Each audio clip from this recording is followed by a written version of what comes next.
अस्सलाम वालेकुम, मैं हूँ तहमीन आशे। आजकल के दौर में कब्र में दफन मुर्दा भी महफूज नहीं है। रावलपिंडी में एक अफसोसनाक वाकया पेश आया है। एक जवान लड़की है जिसकी मौत वाकया हुई है।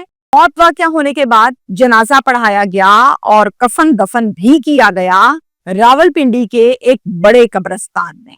कुछ दरिंदे इस मुर्दा लड़की की मैयत को भी नहीं छोड़ते और वो भी कब्र के अंदर। इसकी डिटेल्स क्या है मैं आपको बताती हूँ। इसको आपने एक तो पूरा सुनना है और पूरा सुनने के बाद इस व्लॉग को आपने शेयर भी करना है अवेयरनेस के लिए, ताकि हम सबके प्यारे जो इस दुनिया से चले गए हैं, जिनको हम अल्लाह के सुपुर्द कर रहे हैं मट्टी के नीचे, अल्लाह की इमानत अल्लाह के हवाले, यही कहते हैं ना बड़े, उनको महफूज रखा जाए। रावलपिंडी का यह अफसोसनाक वाकया है और रावलपिंडी का एक बड़ा मशहूर इलाका है जिसे कहते हैं चौंतरा। चौंतरा में ये वाकया पेश आया है। एक आदमी है जी जो कि अपने घर का सरबराह है और इनका नाम है मिर्जा सुलेमान साहब। मिर्जा सुलेमान साहब की जवान बेटी अल्लाह को प्यारी हो जाती है। मिर्जा सुलेमान साहब बेटी का जनाजा पढ़ाते हैं, फिर उसके कफन दफन की तैयारी की जाती है। तैयारी पूरी होने के बाद जोहर के वक्त चौंतरा के एक बहुत बड़े कब्रिस्तान में उसको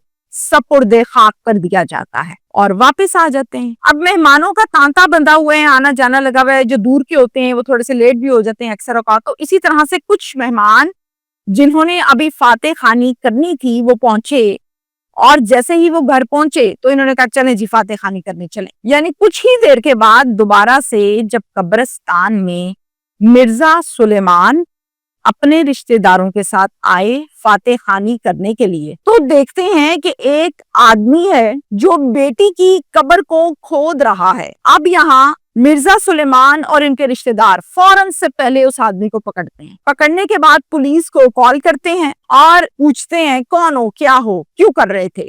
और इसी कश्मकश में कुछ ही मिनटों में चौंतरा की जो पुलिस है, पुलिस स्टेशन भी इसको चौंतरा लगता है, उसकी नफरी मौके पर आ जाती है और आकर कहती है कि हमारे हवाले करें। जैसे ही चौंतरा पुलिस की नफरी कॉलर को डालती है हाथ, जैसे ही कॉलर को हाथ डालती है पूछते हैं हाँ भाई कौन है। कहता है यासीन बुखारी, सर यासीन बुखारी मेरा नाम है। तुम ये कब्र क्यों खोद रहे थे। कहता है जी मेरी बीवी बहुत बीमार है, मेरे 2 बच्चे हैं, मुझे अपनी बीवी से बहुत ज्यादा प्यार है, अपने बच्चों से प्यार है। मैंने अपनी जमा पूंजी अपनी बीवी के इलाज पर लगा दी है, बहुत इलाज करवाया, जगह जगह से इलाज करवाया, मेरी बीवी सेहतयाब ना हो सकी, उसको इफाका नहीं हुआ और वो बीमार की बीमार है, मुझसे देखी नहीं जाती।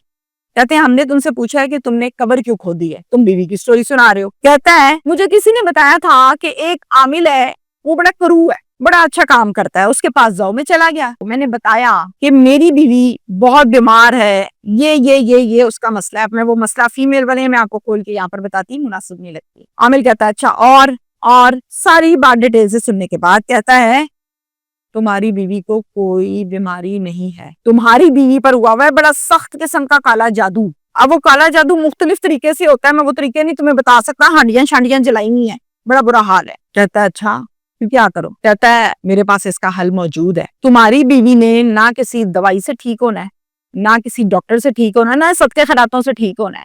जैसा मैं कहूंगा वैसा वैसा करते जाओ, बीवी ठीक हो जाएगी, मैं गारंटी देता हूँ। कहता है ठीक है। कहता है वादा करो वैसे ही करोगे। कहता है मैं वादा करता हूँ वैसे ही करूंगा, लेकिन करना क्या है मुझे वो तो बताएं। कहता है 7 तावीज, 7 अदद लोहे के कील जिन पर तार लिपटी हुई है और एक इंसानी धड़, मट्टी का पुतला। वो कहता है ये सामान दिखा के कहता है ये पकड़ो, पकड़ लेता है। कहता है इसको अपने पास रखो, मैं बताता हूँ इनका क्या करना है। अब तुमने सीधा उस कब्रिस्तान में जाना है जहां पर कब्रें ज्यादा हो। कहता है जी ठीक है। फिर कहता है उन कब्रों में वो कब्र तुमने तलाश करनी है जो लड़की की हो। कहता मुझे कैसे पता चलेगा। कहता है इधर उधर से पूछ लेना। लड़की की कब्र ढूंढनी है और वो कब्र ढूंढनी है जो 24 घंटे से पुरानी ना हो, यानी ये भी ताजी डेथ हुई और दफनाया मुर्दे को। कहता ठीक है।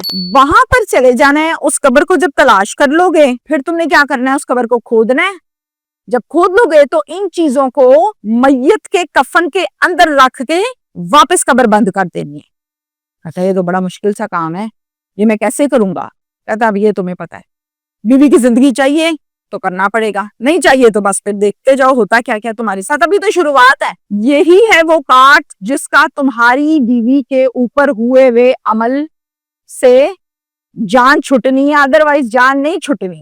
کہتا ٹھیک ہے. یہ ساری بات جب پولیس کو یاسین بخاری بتا دیتا ہے تو پولیس یاسین بخاری کے ہاتھ میں پکڑے ہوئے شاپر کو سب سے پہلے دبوچ کر کھولتی ہے تو دیکھتی ہے کہ اندر 7 تعویذ ہیں, 7 کین ہیں اور انسانی دھڑ نما ایک مٹی کا پتلا ہے. پولیس کہتی ہے بالکل ٹھیک ہے, یہ تو وہی چیزیں ہیں جو اس کو بتائی ہوں گی اس باپے نے. کہتا ہے سر میں یہاں پر صرف اور صرف بیوی کی صحت کے لیے آیا اور جو کر رہا ہوں, جو آپ کو بتایا, یہ صرف صحت کے لیے کر رہا ہوں, اس کے علاوہ مجھے کوئی دلچسپی نہیں ہے. اگر آپ لوگ میرے بارے میں یہ سوچ رہے ہیں کہ میں نے کوئی انسانی جسم کا اعضاء نکالنا تھا یا میں نے کوئی توبہ استغفار مردے کی بے حرمتی کرنی تھی یا میں نے کوئی اور معاملہ کرنا تھا, ایسا کچھ نہیں ہے. صرف اور صرف میں نے یہ چیزیں کفن میں رکھنی تھی اس یقین کے ساتھ کہ اب میری بیوی ٹھیک ہو جائے گی, اور میرا کوئی مقصد نہیں ہے. پولیس کہتی ہے ٹھیک ہے لیکن یہ بات جائز تو نہیں ہے, تم نے غلط کیا ہے. پولیس اس کو وہاں سے تھانے لے آتی ہے. تھانے لا کے پولیس کی مدیت میں ایک FIR درج کی جاتی ہے تھانہ چونترا میں, اور اس پر دفعہ لگائی جاتی ہے 297 297. اب 297 دفعہ ہے نا جو, یہ قابل ضمانت ہے. اگلے دن پہلی پیشی وکیل صاحب نے جا کے ضمانت لے دی اور ضمانت ہو گئی منظور اور صاحب بہادر گھر آ گئے. یہ تو تھا سارے کا سارا آج کا وقوع. اب میں آپ سے بات کرنا چاہتی ہوں اس پر پرسنل اوپینین دے کر. ہمارے پیارے جب اس دنیا سے چلے جاتے ہیں ہم ان کو دفناتے ہیں, اللہ کا حکم ہے, ہم نے پورا کرنا ہے, مسلمان ہیں ہم. جب ہم قبر میں دفنا کے واپس آ جاتے ہیں تو ہم یہ سمجھتے ہیں کہ بس ٹھیک ہے اللہ کے حوالے. نہیں, اللہ کے حوالے تو بالکل ہے, کیا کرنا بھی ہے, مسلمان ہے, اللہ کا حکم تو ماننا ہے. لیکن یقین کریں اب کا جو دور آ گیا ہے نا وہ یہ ہے کہ اگر آپ کسی اپنے پیارے کو دفناتے ہیں نا تو آپ نے قبر کی بھی راکھی رکھنی ہے. معذرت چاہتی ہوں لیکن یہ حقیقت ہے. میں نے بڑے پروگرام کیے ہیں, مردہ نکالتے ہیں, زیادتیاں کرتے ہیں, مردے کے پارٹس نکال لیتے ہیں, کفن چوری کر لیتے ہیں. یہ کالا جادو, یہ تعویذات, نبی پاک صلی اللہ علیہ وسلم نے کہا کہ بالکل اثر ہوتا ہے تعویذات کا, ایسا نہیں ہے کہ ان کا وجود نہیں ہے, ہوتا ہے. لیکن اس کا حل بھی موجود ہے قرآن پاک کے اندر. وہاں سے جا کے مدد لیں, وہاں سے جا کے پڑھیں, آپ کو سمجھ آ جائے گی کس مسئلے کا کیا حل ہے. یہ تھوڑی ہے کہ ایک بابا کالا کر کے پٹھا کر رہا ہے, دوجا بابا کالا کر کے سیدھا کر رہا ہے. ایسے نہیں ہوتا. یہ صرف اور صرف بھٹکانے کا ایک طریقہ کار ہے. جو لوگ بھٹکتے آ رہے ہیں اور بھٹکتے ہی چلے جا رہے ہیں, روک ہی نہیں رہے, باز ہی نہیں آ رہے. 2025 کہاں اور مردے کو کہہ رہے ہیں کہ جی میری بیوی ٹھیک کر دو جو خود مرا ہوا ہے. ہنسی آنے والی بات ہے. اگر کوئی غور سے سمجھے میری اس بات کو تو اپنے پیاروں کی قبروں پہ جایا کریں, انہیں دیکھا کریں, لک آفٹر کیا کریں. بلکہ جو گورکند ہوتا ہے, جو کیئر ٹیکر ہوتا ہے قبرستان کا, اس سے کوئی حال احوال بھی کر لیا کریں کہ قبر ٹھیک ہے, کسی نے قبر کو چھیڑا چھاڑی تو نہیں کی. یہ بہت ضروری ہے, اور یہ اب ضروری ہے. پہلے ایسا نہیں ہوتا تھا, لیکن اب وقت کی ضرورت ہے. بالکل اسی طرح سے جس طرح سے آپ اپنی زندہ بیٹی کا خیال کرتے ہیں نا, اس طرح سے آپ کو اپنی بیٹی کی قبر کا بھی خیال کرنا ہے. Thank you.